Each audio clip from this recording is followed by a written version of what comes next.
25절 말씀 끝부분에 보니까 그날이 가까움을 볼수록 더욱 그리하자라고 말씀을 합니다. 모이기를 힘쓰라 하는 말씀입니다. 말세가 되어지는 그때, 마지막 때를 위해서 하나님께서 우리에게 허락하시는 말씀입니다. 이제 곧 추석 명절이 시작되니까 각자가 다 자기의 고향을 향해서 가게 됩니다. 가면서 그냥 빈손으로 갈 수는 없고, 그리고 허름하게 갈 수도 없고, 그리고 준비 안 된 모습으로 갈 수도 없고, 뭔가 챙겨서 그렇게 가려고 합니다. 나눌 것이 있어야 되고, 또 어떻게 보면은 흐트러지지 않은 모습으로 또 고향을 향해서 간다는 것, 그것이 얼마나 소중한 이유인가 하는 것도 깨닫게 됩니다. 우리는 돌아갈 고향이 있습니다. 본향입니다. 영원한 천국입니다. 하나님 앞에 서는 그때를 위해서 우리가 어떻게 준비하며 살아야 될 것인가. 마치 고향을 찾는 마음처럼 우리의 마지막 인생의 뒷부분, 그것이 무엇일까 하는 생각을 하면서 말씀을 준비를 했습니다.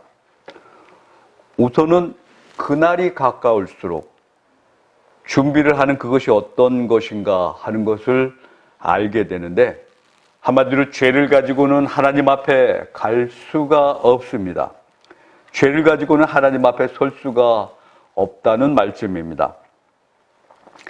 우시야 왕이 죽던 해에 그래서 이사야가 고민을 하게 됩니다. 고민의 내용이 무엇입니까?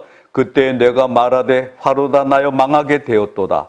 나는 입술이 부정한 사람이요 입술이 부정한 백성 중에 거주하면서 만군의 여호와이신 왕을 배웠음이로다 하였더라.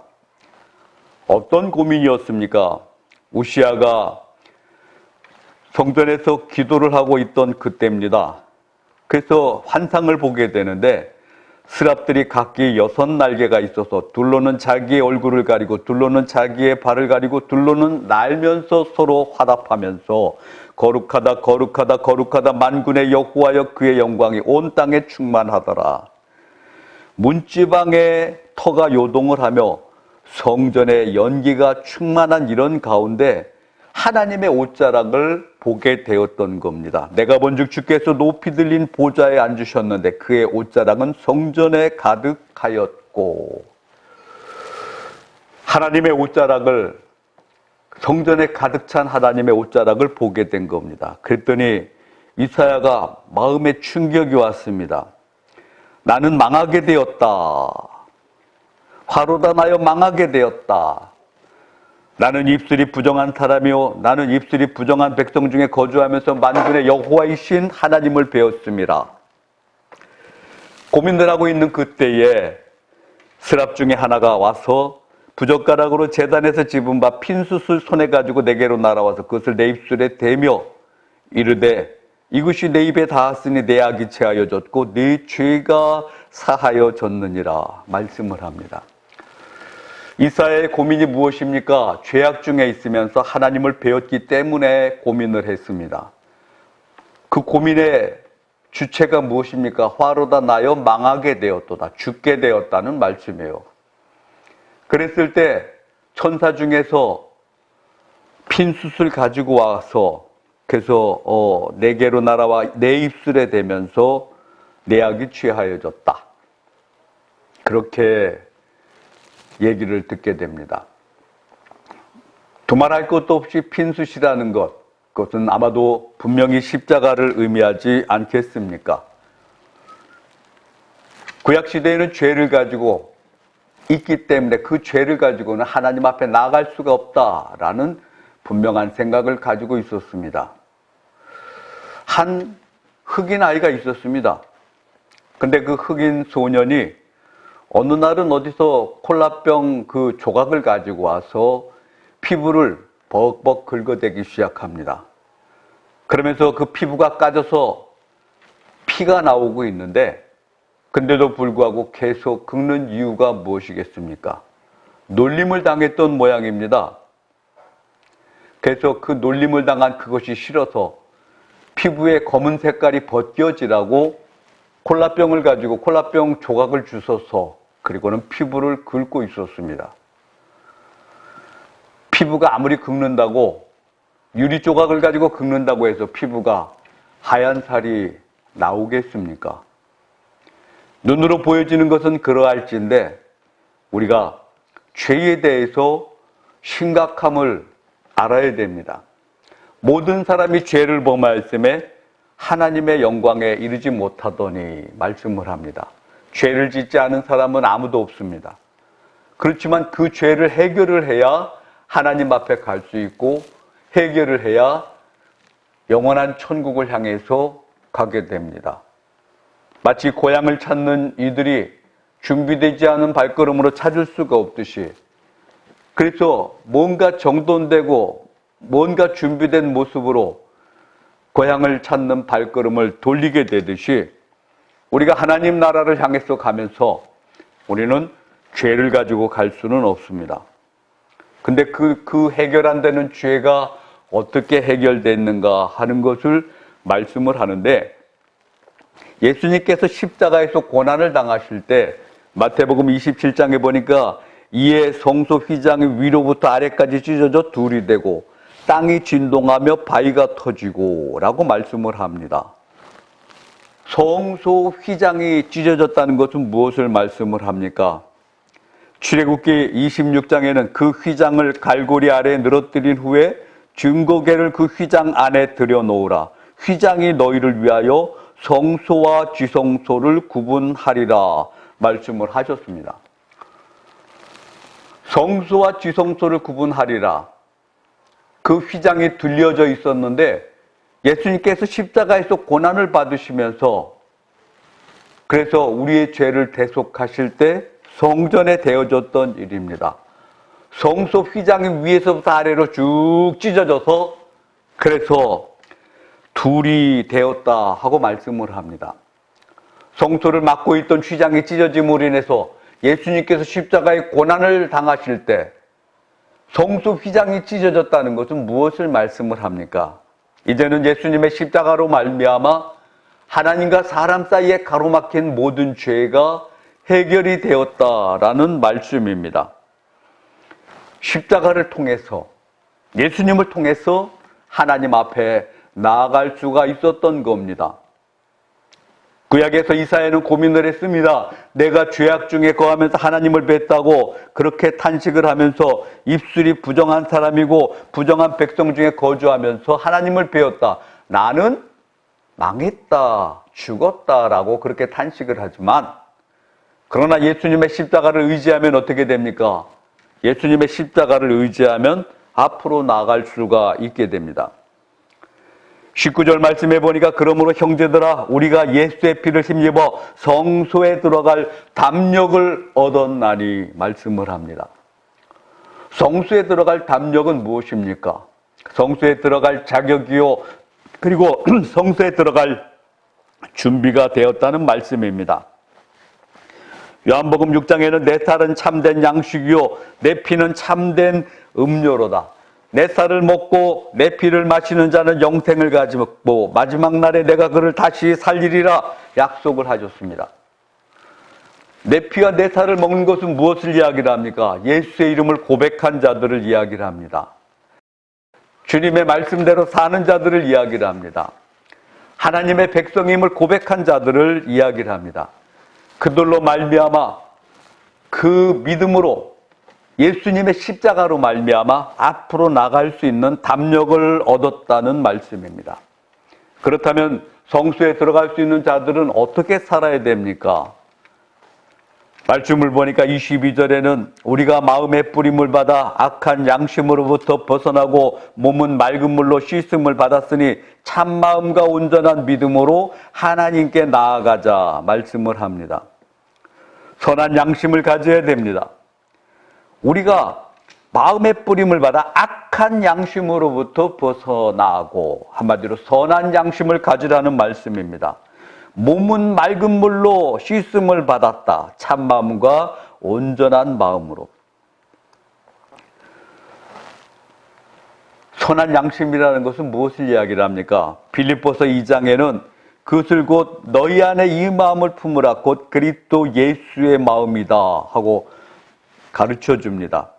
그러므로 그리스도 안에 무슨 권면이나 사랑에 무슨 위로나 성령에 무슨 교제나 긍휼이나 자비가 있거든 마음을 같이하여 같은 사랑을 가지고 뜻을 합하여 한 마음을 품어 아무 일에든지 다툼이나 허용으로 하지 말고 오직 겸손한 마음으로 자기보다 남을 낮게 여기라 말씀을 합니다.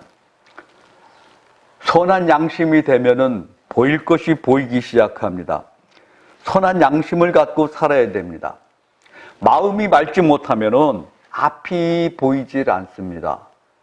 마음이 맑지 못하면은 그것에 가려져서 봐야 될 것이 보이지 않게 된다는 말씀입니다. 안개로 인해서 교통사고가 일어납니다. 그래서 안개 경보가 내리게 되는데 안개가 없는 날은 그 사망률이 100명 중에 3.3명이랍니다. 근데 안개가 낀 날은 어떻게 됩니까? 안개가 낀 날은 100명이 사고가 나면 그 중에 사망률이 11명, 반이 사망을 한대요. 그러니까 12명 정도가 사망을 하는 겁니다. 평소에는 100명 중에 3명이 교통사고로 사망을 하게 되는데 안개가 낀 날은 사망률이 그렇게 높다는 말씀입니다. 안개보다 더 심각한 게 있어요. 미세먼지. 그래서 아황산 가스나 이런 배기가스로 인해서 그런 게 생겨지는데 이거는 심각한 일이에요. 안개보다도 더 심각한 게 바로 이 미세먼지 혹은 황사 뭐 이런 것들이 아니겠습니까? 안타까운 것은 자연적인 현상은 눈으로 확인이 되지만 그러나 우리들 영적인 일은 눈으로 확인이 안 됩니다. 선한 양심을 가지고 보아야 그것이 확인이 되는데 선한 양심, 예수의 마음을 갖고 살아야 된다는 말씀입니다. 라오디게아 교회는 주님으로부터 책망을 받았습니다. 내가 너를 보면 구토가 난다라고 말씀을 하셔요. 토하여 내치리라 말씀을 하셨어요.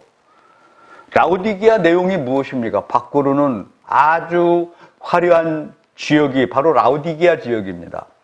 상업이 풍부하고 그리고 그 환경에 따라서 교회도 상당히 모양을 갖고 규모를 가지고 건축을 하지 않았겠습니까? 그리고 저들은 이야기를 합니다.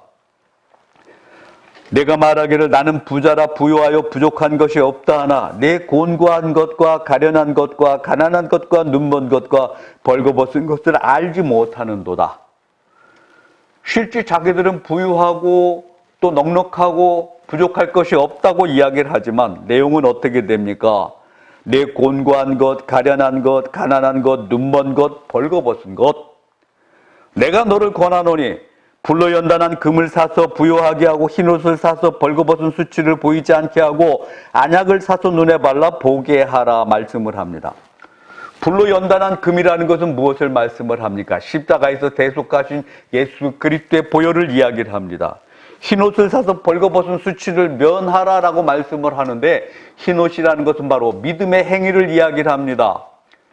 믿음대로 사는 하나님의 뜻을 좇아 사는 그 삶, 그것이 바로 흰옷이라고 그렇게 고백을 합니다. 그리고 안약을 사서 눈에 발라 보게 하라. 성령의 기름 부으심을 얻으라는 말씀입니다. 선한 양심이 돼야 됩니다. 디모데전서 4장에는 자기 양심이 화인을 맞아서 외식함으로 거짓말하는 자들을 지적을 했습니다. 양심이 화인을 맞으면 분간이 되지 않습니다. 분별이 없습니다. 야고보서 1장에 다시 가르쳐 줍니다. 너희는 말씀을 행하는 자가 되고 듣기만 하여 자신을 속이는 자가 되지 말라 말씀을 합니다. 듣기만 하고 행함이 없을 때 자신을 속이는 자가 된다는 말씀입니다. 그날이 다가올수록 우리는 어떻게 해야 합니까? 참 마음과 온전한 마음으로 하나님께 나아가야 됩니다. 몸은 맑은 물로 씻음을 받았습니다. 그렇기 때문에 참 마음과 온전한 믿음을 가지고 앞으로 나아가야 됩니다. 누가복음에는 누가복음 16장에 보면 한 부자가 있습니다. 그래서 복장을 보니까 자색 옷을 입었고 베옷을 입고 날마다 호화롭게 즐겼다 말씀을 합니다. 근데 문 밖에 숙제가 하나 있었어요. 무슨 숙제입니까? 나타로라 하는 거지가 있었습니다. 근데 그 거지가 헌데투성이로 몸이 다 헐어서 개들이 와서 핥고 있었습니다. 그리고는 그 생계 방법이 무엇입니까? 부자의 상에서 떨어지는 부스러기, 부자의 상에서 떨어지는 것으로 인해서 배를 불리려 하고, 그래서 이런 가운데 살고 있는데 부자는 자색 옷을 입고 가는 베옷을 입고 날마다 부여했습니다. 이웃이 보이지 않았습니다. 물질에 가려져서, 자기 욕심에 가려져서 문 밖에 나타로를 보지 못했습니다. 그 대어지는 건강의 모습이 얼마나 비참합니까? 몸이 다 헐어서 고름이 질질 흐르는 가운데 개들이 와서 그 헌대를 핥았습니다. 개들도 확인을 하고 헌대를 핥았습니다. 그래서 그 흐르는 진물을 개들이 핥았는데 왜 부자의 눈에는 이 가난한 이 문 밖에 있는 나타로가 보이지 않았겠습니까? 후에 16장 28절에 보니까 내 형제 다섯이 있으니 그들에게 증언하여 그들로 이 고통받는 곳에 오지 않게 하소서라고 이야기를 합니다.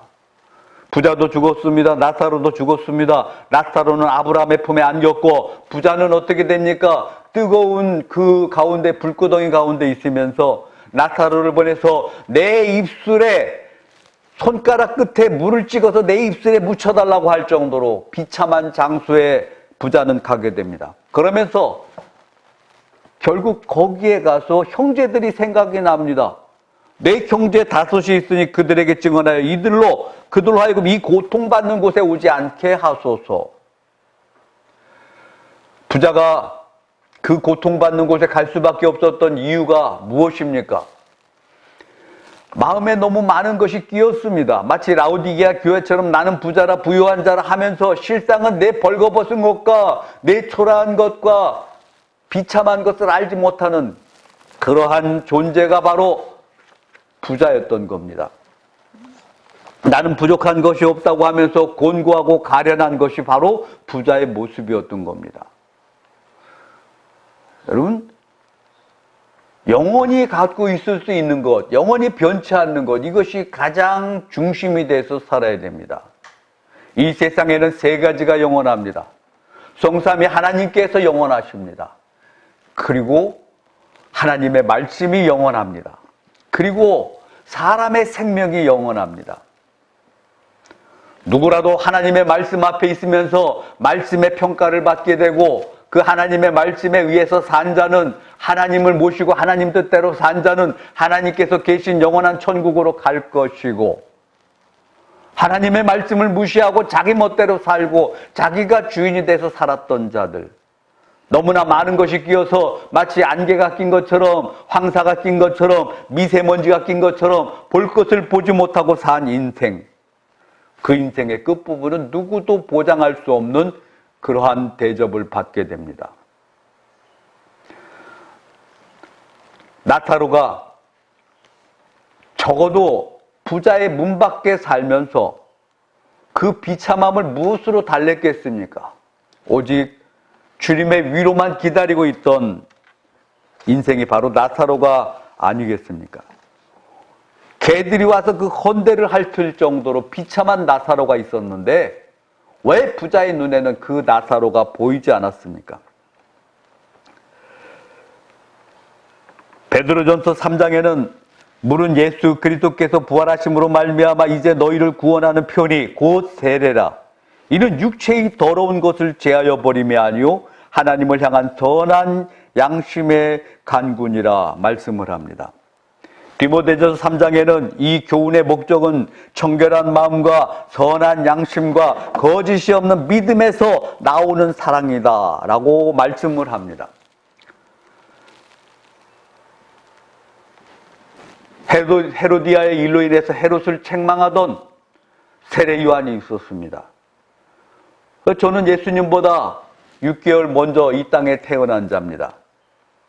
그러면서 그는 예수님을 증거하면서 나보다 뒤에 오시느니 나는 그분의 신발끈조차도 감당할 수 없다라고 고백을 했던 자가 세례 요한입니다. 예수님께서도 여자가 낳은 자 중에 이 세례 요한보다 큰 자가 없다라고 말씀을 하셨습니다. 그랬던 세례 요한이지만 세례 요한도 안개와 같이 가득 끼게 된 것이 있었어요. 어떤 것입니까? 그가 평생을 외치며 회개하라 천국이 가까웠느니라, 주께서 오실 때가 가까웠으니까 주의 첩경을 평탄케 하라, 그렇게 증거하던 그 세례 요한이 옥에 갇히고 나니까 생각의 때가 끼었습니다. 그래서 어떻게 합니까? 세례 요한이 제자들을 보냈습니다. 예수님께 보내서 오실 그이가 당신입니까? 우리가 다른 일을 기다리니까? 당신이 정말 메시아입니까?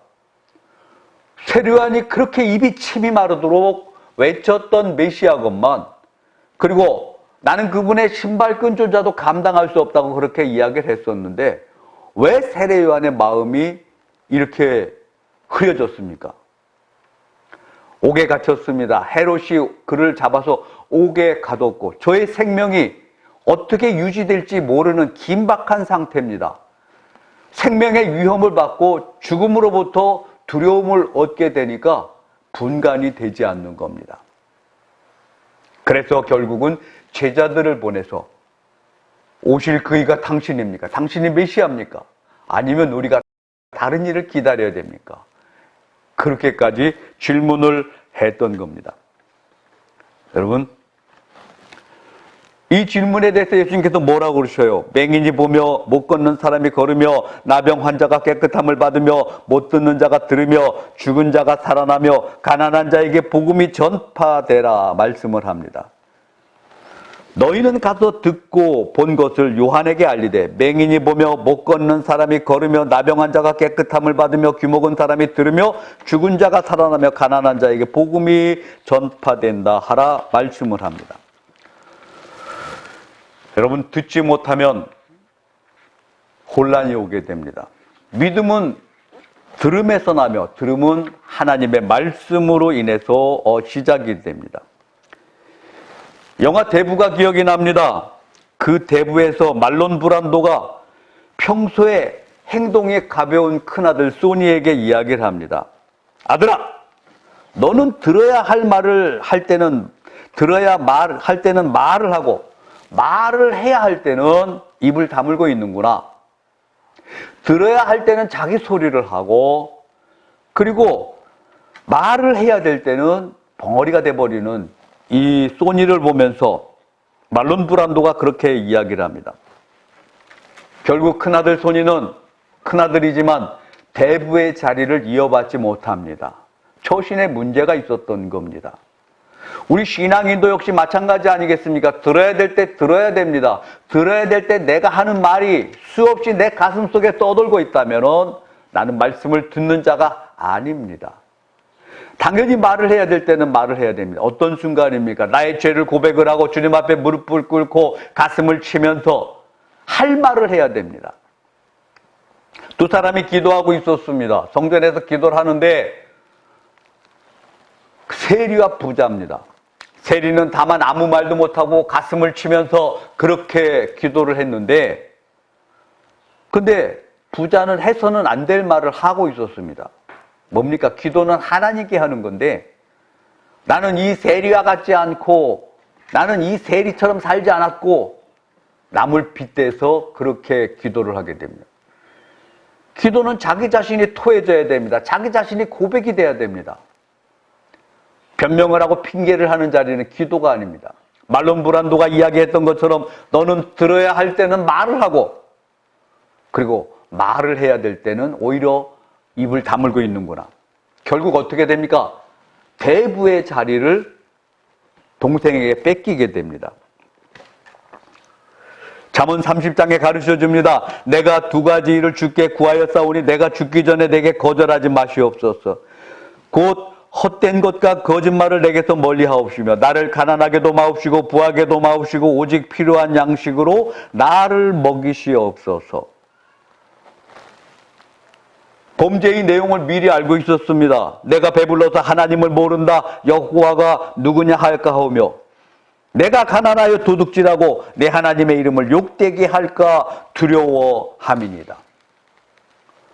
물질로 인해서 죄를 짓지 않기 위해서 그래서 그렇게 부하게도 마옵시고 가난하게도 마옵시고 내가 두 가지를 간구합니다. 내 인생 속에 헛된 것과 거짓말을 없게 하옵고 그리고 물질에 대해서도 가난하게도 마옵시고 부하게도 마옵시고 두 가지를 아구리 기도를 했습니다.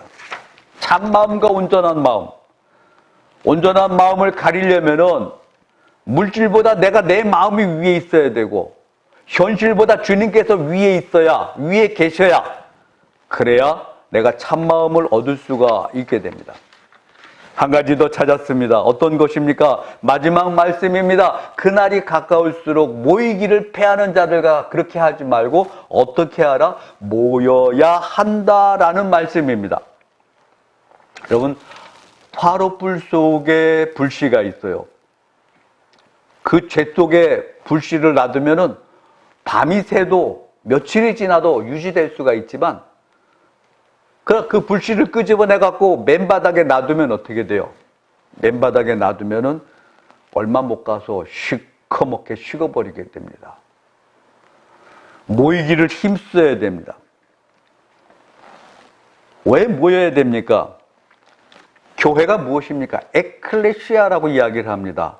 그리스도의 이름으로 부름을 받은 자들, 한마디로 예수의 이름으로 모여진 자들이 바로 교회입니다. 그 교회, 당연히 예수의 이름으로 모여져 있으면은 피가 연결이 돼 있어야 됩니다. 핏줄이 연결이 돼 있어야 됩니다. 그리스도의 보혈이 연결이 돼 있어야 됩니다. 불꽃 목회를 이야기하는 김난준 목사는 그렇게 이야기를 합니다. 설교는 곧 보혈 한 그릇이다 라고 이야기를 합니다. 설교를 통해서 내가 얻어낼 것이 있어야 됩니다. 안타깝게도 어떤 이들은 설교만 하면 그때부터는 취침 시간입니다.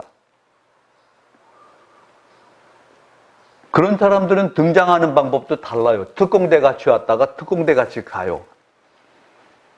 제가 하루는 새신자인 줄 알고 실수를 했습니다. 한 번도 그 사람 얼굴을 본 적이 없어요. 그래서 그 내용이 뭔가 싶어서 언제부터 교회를 나왔냐고 물어볼 정도로. 왜 그래요? 설교를 할 때는 고개를 푹 숙이고 있으니까 얼굴을 볼 수가 없어요. 근데 입장하는 방법이 달라요. 정상적으로 입장해서 그래서 묵상 기도를 하면서 그렇게 예배가 시작된 것이 아니고 문 밖에 서서 기도할 때 조금 늦게 갔기 때문에 문 밖에 서서 있습니다. 그리고 그 장로님의 기도가 지금은 예배드리는 첫 시간이오니 하면서 그런 언어가 나오면 그 다음부터 살살 들고 들어가요. 발 들고 들어가서 묘하게 또 자리를 찾아요. 그 다음에 또 필요한 게 뭡니까?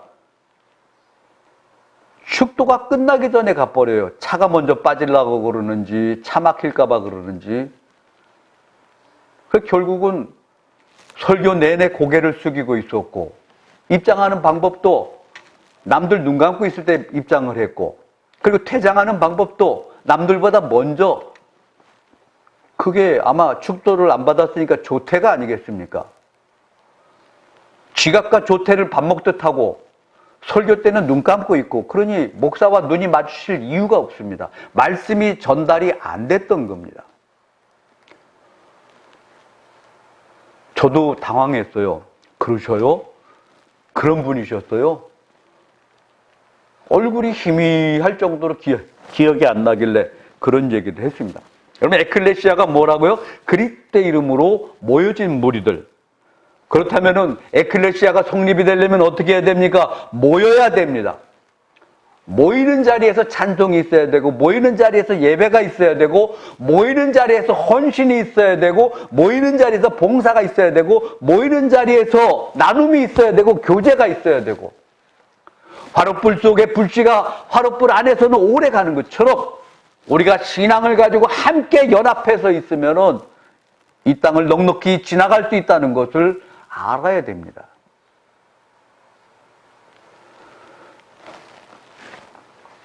예배를 통해서 어떤 일이 생겨야 됩니까?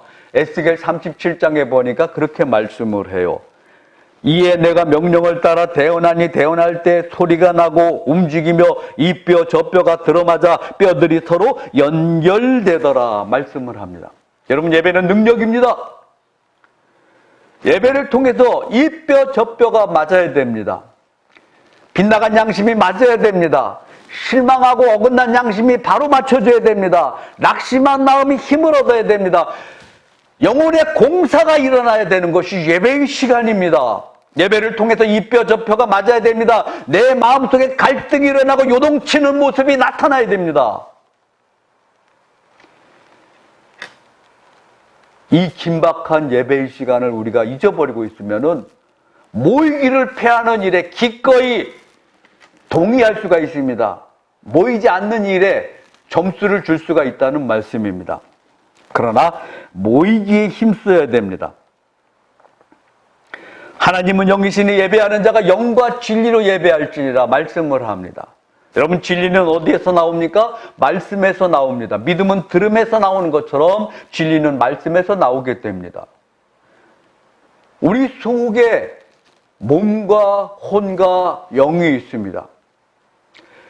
이 영으로 주님 앞에 응답을 해야 됩니다. 몸만 앉아서 예배를 드리는 게 아니고 성령의 인도하심을 따라서 예배를 드려야 됩니다.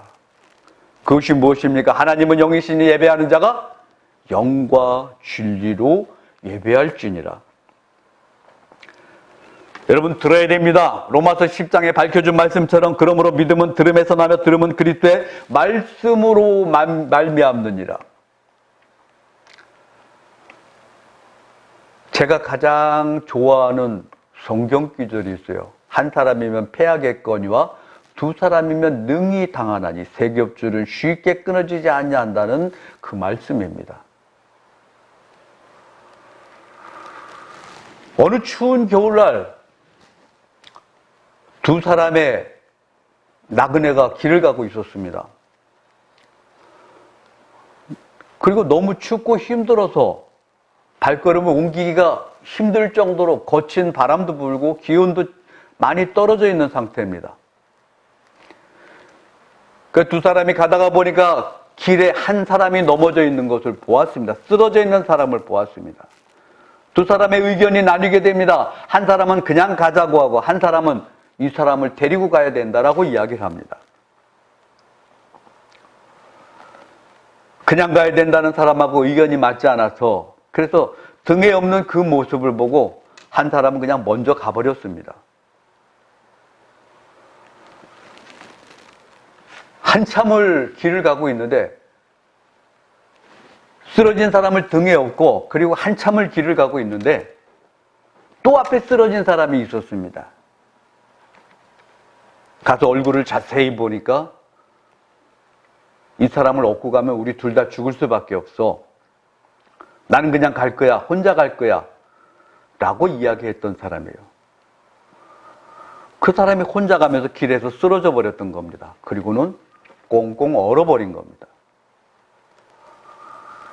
길에 원래 쓰러져 있던 사람은 어떻게 됩니까? 그 사람을 등에 업고 가는 사람으로 인해서 몸에 열이 나니까 쓰러져 있던 몸이 녹았고, 그리고 숨이 돌아왔고, 업고 가는 사람도 몸에 열이 나니까 어떻게 돼요? 그 추위를, 그 추운 들판을 지나갈 수가 있었던 겁니다. 그러나 살겠다고 혼자 가버린 사람은 어떻게 됩니까? 길에 쓰러져 버린 겁니다. 이제는 더 이상 업을 공간이 없습니다. 등에 업혀진 사람 때문에 더 이상 업을 공간이 없습니다.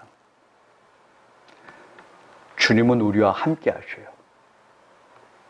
주님은 우리의 인생 속에 늘 동행하시면서 우리가 어디로 가든지 하나님은 함께 하셔요.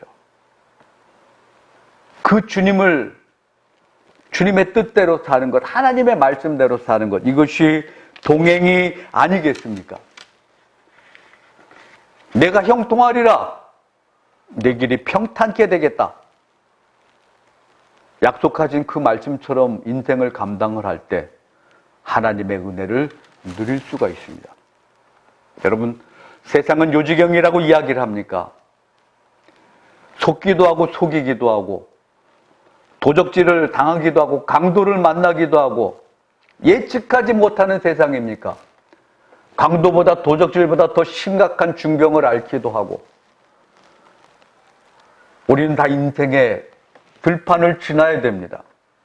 그러나 주님과 더불어 지나야만 이 들판을 지날 수가 있습니다.